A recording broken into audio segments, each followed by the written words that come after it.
are Locked On Lakers POSTCAST, part of Locked On Sports Los Angeles, on the Locked On Podcast Network, your team every day. No LeBron, no Luka, no chance for the Lakers tonight against the Bucks as the Bucks win 118-89 over the shorthanded Lakers. Disappointing as the Lakers, their 4-game winning streak comes to an end. At the same time, Lakers get a day off tomorrow before hosting the Chicago Bulls on Saturday when they try and do it again with more of a full squad than what we saw tonight. Hi, I'm Dave Palet. Again, thank you so much for joining me on the Lakers Postcast, part of the Locked On Los Angeles Network. Of course, you can follow the Lakers every single day with Brian and Andy. You want to get all your Laker information every single day. Those guys are there for you. I'm here just for the postcast, but at the same time, love talking Laker basketball with you, even after a loss. And it's extremely disappointing when we say even after a loss, because it felt like the Lakers didn't have a chance even to compete tonight. And so that's the frustrating thing as far as the way the game went. As soon as we saw the lineups, we were a little bit confused, a little bit disappointed. When you look at the Lakers and you look at what they had to sit there and compete with, well, you realize LeBron's out, Luka's out, Austin Reaves is out, Ruiz out, Dorian Finney-Smith is out. Basically, 6 of the 7 top Lakers didn't play tonight, weren't even dressed. And so for the Lakers, in a situation where really they didn't have much of a chance to compete.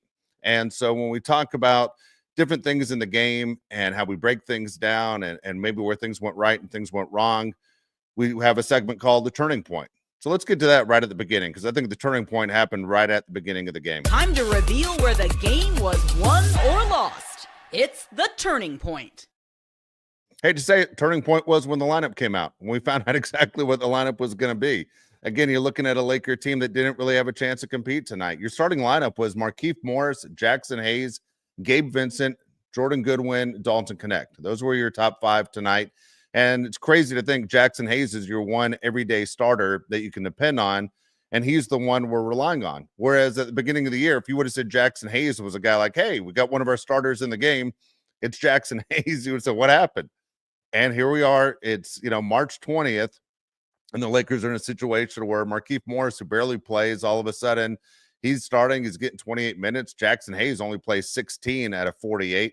Gabe Vincent, who plays great off the bench, he had 25. Jordan Goodwin, and we all love him. Hey, he played 31 minutes, and then Dalton Knecht with 30, and that's what you had. And then you see a bunch of guys that come in off the bench, and your bench tonight got even crazier. Cam Reddish, who never plays, played 22 minutes tonight. Alex Len, I won't even say arguably, I'll tell you, he's the worst player in the NBA. Alex Len had 16 minutes. Trey Jemison, he's back from illness. He had 15. Shake Milton, 23. And Bronny James had 30. We'll break down Bronny James' game because I think there was a plus. And it wasn't just a complete let's just throw the game away kind of a deal. I think it was a little bit of a plus right there for the Lakers as far as what we see in the growth of Bronny James. And how much will it help the team this year? Can't say it's going to help them a lot. If you missed the beginning of the game, we'll talk about where things kind of started, where they went out of hand and how the Lakers made a run. Look, the first quarter, Bucks win this quarter 34-19, but it wasn't really that simple. Lakers went on a 9-0 run to tie the game early on, and you're feeling pretty good. But the problem is the Bucks answer with a 16-0 run to make the score 30-14. The Bucks finished the quarter on a 20-5 run, and right then you're feeling, man, did the Lakers have anything left in the tank? And they show later on they did have a little bit of fight in them. Lakers were led in the quarter by 2 guys. Jackson Hayes, he had 4 big points, and Gabe Vincent, he had 4 big points. A lot different than when Luka plays, right? When we're talking about Luka getting 20 points in the first quarter, all of a sudden your top scorers are 2 guys that have 4 points in the first quarter, and those are your leading scorers. Bucks were led by former Laker Kyle Kuzma's 8, Gary Trent Jr.'s 8 off the bench. We heard a lot from Gary Trent Jr. tonight. Disappointing because a lot of rumors over the years that Gary Trent Jr. was going to be a Laker at one point or another. Lakers didn't shoot well in the first quarter. They shot 38%.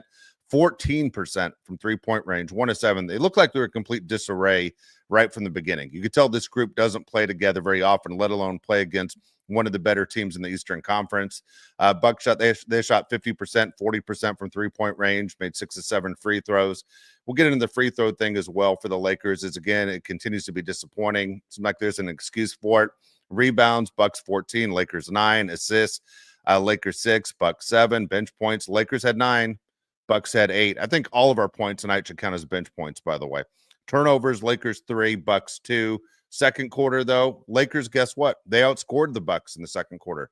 Lakers outscored the Bucks 27-23, 10-11 remaining in the first half.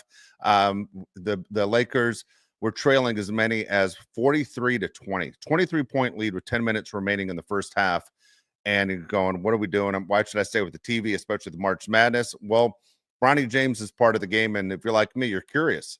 3:30 remaining in the second quarter. Bronny James, he drills a three-pointer, brings the Laker deficit down to 53-44, within 9, feeling pretty good. 2 minutes remaining. Lakers cut that lead down to 8 on Markieff Morris's layup. And overall, not saying, hey, I feel like the Lakers are going to win, but there's going to be a game. There's going to be something to watch in the second half. So at the half, Bucks lead 57-46. Can the Lakers put another run together to possibly shock Milwaukee and really give a big boost to the players that needed the rest? Not complaining that, look, the players that they needed a rest and this and that. I understand that. We'll talk more about it. But look, Lakers were led at the half. Bronny James, he had 8 points off the bench. If I were to tell you Bronny James is going to lead the Lakers in scoring in the first half before the game, you'd be shocked. Well, he did just that. Bucks were led by Gary Trent Jr.'s 14 off the bench. Giannis, he had 13. Lakers shot 42% in the first half, did much better. 6 of 17 from three-point range. Obviously, they cleaned it up a little bit. They missed 5 free throws, though, in the first half. Disappointing. Again, these are NBA players, and to miss 5 free throws always becomes a little bit frustrating. Bucks shot 46%, 35% from three-point range. They made 7 of 20, and they made 8 of 10 free throws. So, for the Lakers, they got a little bit better. The second quarter was big for the Lakers, and I think for the guys, maybe as you never know, you have to count on in case of injuries, we've seen with a veteran team.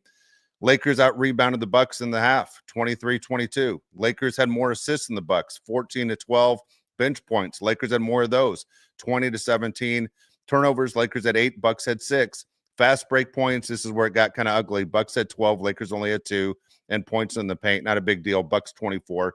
Lakers 20. But again, Lakers losing at the half by a score of 57-46. We'll come back. We'll get to more of the stuff that happened as far as not only the things that make a difference in the game. I also have a big opinion about guys who sit on the bench, especially in March, when obviously you want every win possible for this Laker team. But for the Lakers, look, it's frustrating to lose. It's frustrating to throw a winning streak away. Frustrating to throw, I believe it was a 9-game winning streak away at home. But it's one of those things where the Lakers, look, the schedule was 6 games in 8 days, and you come back on Saturday and you have another game as well. So there's a lot that's going on there with this Laker team and as Laker fans. It's frustrating that we lose a game. We never want to see our team lose. But at the same time, you understand the method to the madness and why J.J. Redick had to go that route. We'll talk more about that in a second. And as I said, I'll get to your comments as well. But I do want to mention, of course, the people over at Robinhood. Again, Robinhood Gold, those guys do a fantastic job. Recommend it to you as well. If I can pull that commercial up. There we go. Robinhood Gold, look, you can now enjoy the VIP treatment, receiving 3% IRA match on retirement contributions. The privileges of the very privileged are no longer exclusive. With Robinhood Gold, your annual IRA contributions are boosted by 3%. Plus, you also get 4% APY on your cash and non-retirement accounts. That's over 8 times the national savings average. The perks of the high net worth are now available for any net worth. The new gold standard is here with Robinhood Gold.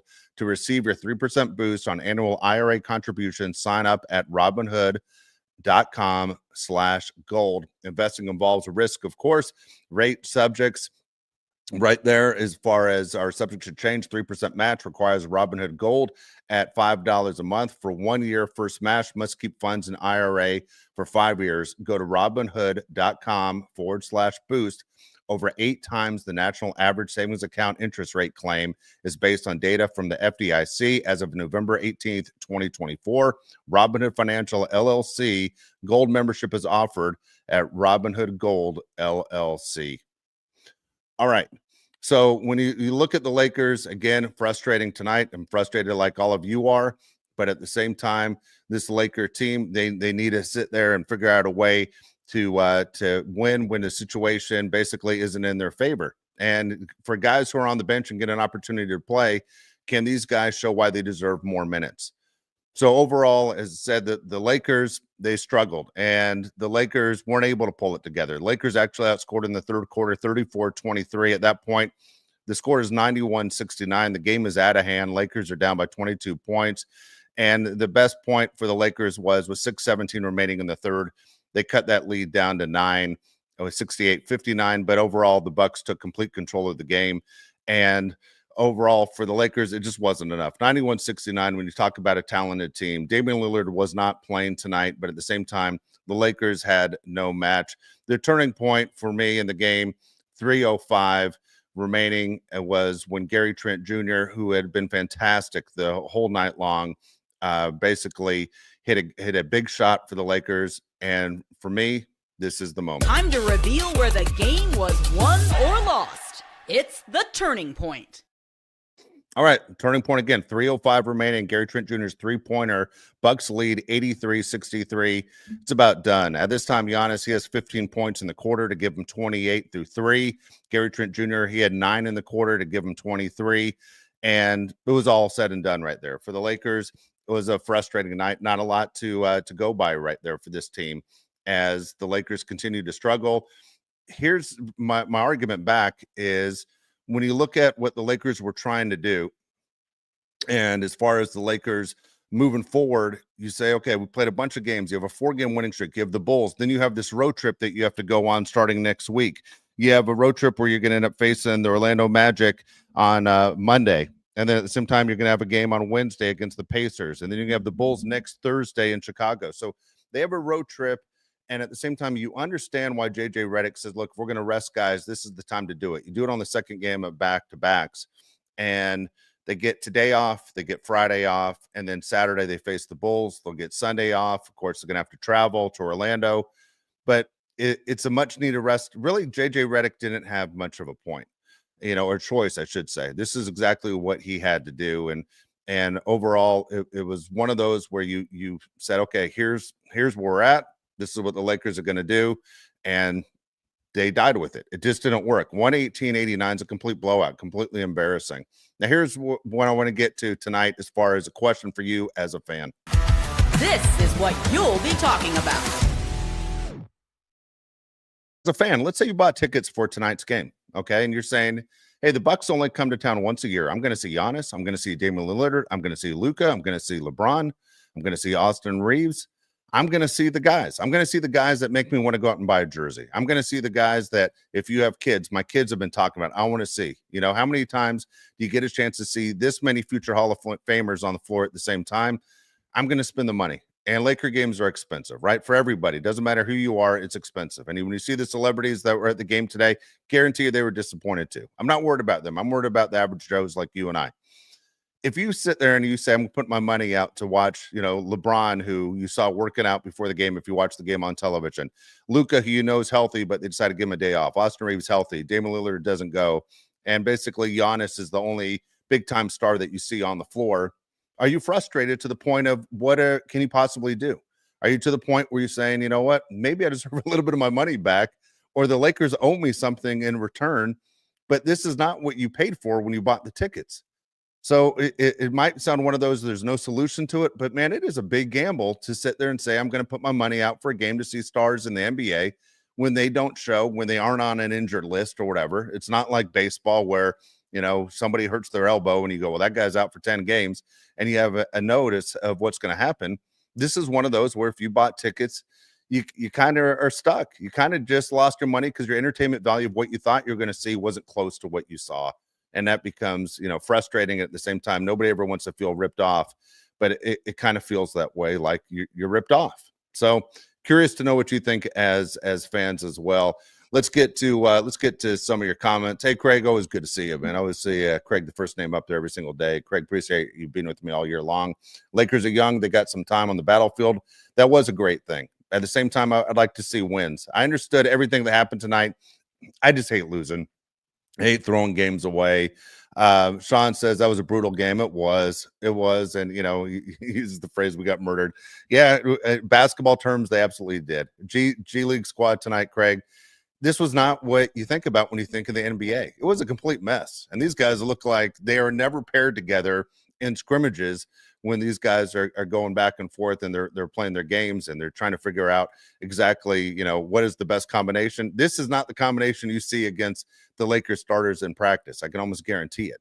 And so that's the frustrating thing as far as what's going on with this team. And for us, it was one of those where as fans, we live and die with this team on a regular basis. And today was one of those days where we just ate it. We just ate it, and it didn't go well, and it wasn't fun at all. There's nothing about that was fun for us as fans at all on this team. And unfortunately, it just didn't go our way. So, well, what can you do? We tried again on Saturday when they faced the Bulls, and hopefully feel a little bit better. Hey, I want to mention the people over at Game Time. Then we'll go through the Locked On Player of the Game. I want to mention the guys over at Game Time. There's nothing like watching basketball live, the energy of the crowd, the sound of the sneakers on the hardwood, as we just talked about, and maybe even a celebrity sighting. We saw those tonight. If you want to catch a game in person, Game Time makes getting tickets even easier than ever, actually. Game Time's new feature, Game Time Picks, filters out the fluff and shows you only the best deals on great seats, so you don't have to waste time scrolling through thousands of tickets. Easy ticket shopping on deals. Look, I do it for baseball all the time, and it always works out for me. Super deals, Game Time Picks, even highlights. Super deals give you the best bang for your buck and the peace of mind, knowing that the seat views that you see before the game, there's no surprise. Exactly what it shows in the picture is exactly what you're going to get at the lowest price guarantee. You can book with total confidence with Game Time. Take the guesswork out of buying tickets at Game Time Picks. Download the Game Time app, create an account, use the code LOCKEDONNBA for $20 off your first purchase. Again, terms do apply. I've done it before. Locked On NBA for $20 off. Download the Game Time app. What time is it? It's game time. All right, let's look at that box score right here, and we'll figure things out as far as who you think is the player of the game. Now, the player of the game, obviously, with Milwaukee winning 118-89, you're going to think player of the game has to be a Milwaukee Buck. Well, guess what? I'll tell you who the player of the game is right now. This is the Locked On Player of the Game. Forget that garbage with the Milwaukee Bucks. We aren't doing Milwaukee Bucks. This isn't a Bucks postcast. We aren't doing that. We're going Lakers all the way. We always go Lakers in this one. And look, there was a plus here. And it was Bronny James. I could sit there and say Dalton Knecht had the same amount of points as Bronny James. A little disappointed, to be honest with you. When I saw the guys who were going to start tonight for the Lakers, I saw Dalton Knecht. I expected a really big night. Actually started off extremely slow. Didn't get a lot of minutes in the first half because he was playing that bad. Maybe he was beat. And Dalton Knecht wasn't as fresh as the Lakers had hoped he could be. He finished with 17, but guess what? Bronny James had 17 off the bench. And anyone who's not a Bronny James fan, you can think whatever you want. Bronny James in 30 minutes, he shot 70% from the field. 7 of 10 shots he made. He made 2 3-pointers, shooting 50%. Made his one free throw he attempted. Not a bad night. He had 5 assists. So here you go. Bronny James, final numbers of the night. 17 points, 3 rebounds, 5 assists, and he did that in 30 minutes. That was a big plus. Not saying you're going to see Bronny James all of a sudden get crazy minutes for this team down the stretch, but look, he's moving forward in his career, and as Laker fans, what else could he ask for is for him to possibly get better. So at the same time, that's where it was for the Lakers. Their player of the game is Bronny James. Didn't think that was going to happen the entire season, but guess what? It just happened. We'll be back, though, look, on Saturday after the Lakers take care of the Chicago Bulls. We hope that happens pretty easily because, man, these losses stink, especially now that we're spoiled and we're used to this team winning. So at the same time, we want to see this Laker team get a win, and we want to see the Lakers continue their basic success at home before they head out on the road against teams like Orlando, Indiana, and Chicago. But I'll see everybody Saturday night. Thank you so much for being with me. Lakers lose 118-89 to the Milwaukee Bucks.